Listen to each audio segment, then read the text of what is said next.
যার 1 সেকেন্ড হায়াত পায় নাই, তার নাম রাখা হয় না, তাকে কবর দেওয়া হয় না, তার জানাজা পড়া হয় না। কিন্তু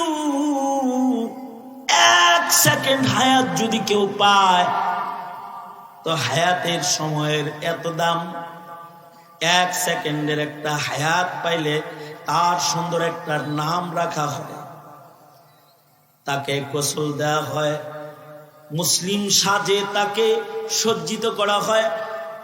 মেয়ে বাচ্চা হইলে 5 কাফন দিয়ে দেওয়া হয়, ছেলে বাচ্চা হইলে 3 কাফন দিয়ে দেওয়া হয়।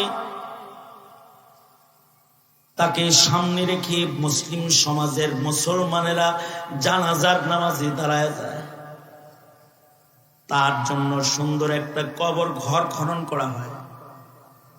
মুসলিম বাগানের জান্নাতের বাসিন্দা হিসাবে তাকে কবরস্থানের মুমিনদের কাফেলায় যুক্ত করা হয়।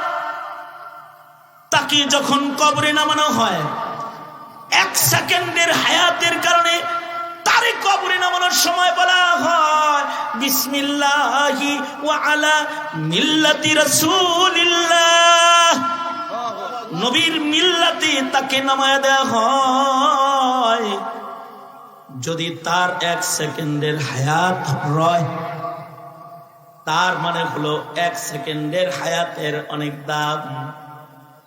যদি 1 সেকেন্ডের হায়াতের এত দাম হয়, যার বয়স 25 বছর, যার 18 বছর, যার 50 বছর, যার 60 বছর, যার 70 বছর, যার 80 বছর হায়াত তুমি আমি পেয়েছো বা পেয়েছি, এই হায়াতটা 40-50 বছরের হায়াতের তেলে কত দাম!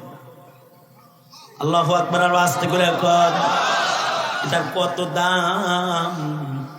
এটা এত কম দামি কোনো বস্তু নয় যেটা হেলায় খেলায় পার করা যায়।